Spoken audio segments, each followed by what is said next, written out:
ಅದ್ದೂರಿಯಾಗಿ ಜರುಗಿದ ಶ್ರೀ ರೇಣುಕಾ ಯಲ್ಲಮ್ಮ ಜಾತ್ರೆ.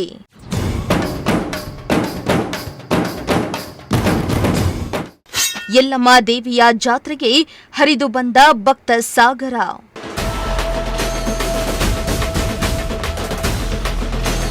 ಚಿಕ್ಕನಾಯಕನಹಳ್ಳಿ ಪಟ್ಟಣದ ಗ್ರಾಮ ದೇವತೆಯಾದ ಶ್ರೀ ರೇಣುಕಾ ಯಲ್ಲಮ್ಮ ಜಾತ್ರೆ ಹಾಗೂ ಕೊಂಡೋತ್ಸವ ಸಹಸ್ರಾರು ಭಕ್ತರ ಸಮ್ಮುಖದಲ್ಲಿ ಅದ್ದೂರಿಯಾಗಿ ನಡೆಯಿತು.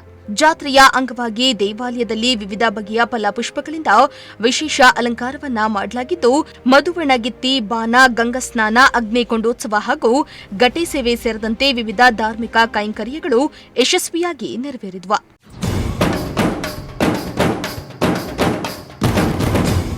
ಇನ್ನು ಜಾತ್ರೆಗೆ ಚಿಕ್ಕನಾಯಕನಹಳ್ಳಿ ತಾಲೂಕಿನ ಸುತ್ತಮುತ್ತಲಿನ ಗ್ರಾಮಗಳ ದೇವತೆಗಳಾದ ಬ್ಯಾಲಕೆರೆ ಕೆಂಪಮ್ಮ, ದುರ್ಗಮ್ಮ, ಪರಶುರಾಮಪ್ಪ, ಮಾವುರುದಮ್ಮ ಮತ್ತು ರೇಣುಕಾ ಯಲ್ಲಮ್ಮ ದೇವರುಗಳನ್ನು ಹೂವಿನ ಅಲಂಕಾರದಿಂದ ಅಲಂಕರಿಸಿ ಮೆರವಣಿಗೆಯ ಮೂಲಕ ಕರೆತರಲಾಯಿತು. ಈ ವೇಳೆ ದೇವಿಯ ನೃತ್ಯವನ್ನ ಜನರು ಶಿಳ್ಳೆ ಕೇಕೆ ಹಾಕಿ ಸಂಭ್ರಮಿಸಿದ್ರು.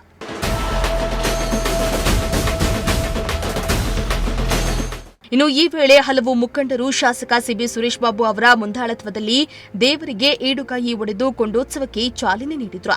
ಇನ್ನು ಜಾತ್ರಾ ಮಹೋತ್ಸವಕ್ಕೆ ವಿವಿಧ ಕಡೆಯಿಂದ ಭಕ್ತಾದಿಗಳು ಹೆಚ್ಚಿನ ಸಂಖ್ಯೆಯಲ್ಲಿ ಭಾಗಿಯಾಗಿದ್ದು, ಅಗ್ನಿ ಕೊಂಡೋತ್ಸವದಲ್ಲಿ ಭಕ್ತಿ ಭಾವದಿಂದ ಪಾಲ್ಗೊಂಡು ಹರಕೆಯನ್ನ ತೀರಿಸಿದ್ರು. ಚಂದ್ರಶೇಖರ್, ಪ್ರಜಾಶಕ್ತಿ ಟಿವಿ, ಚಿಕ್ಕನಾಯಕನಹಳ್ಳಿ.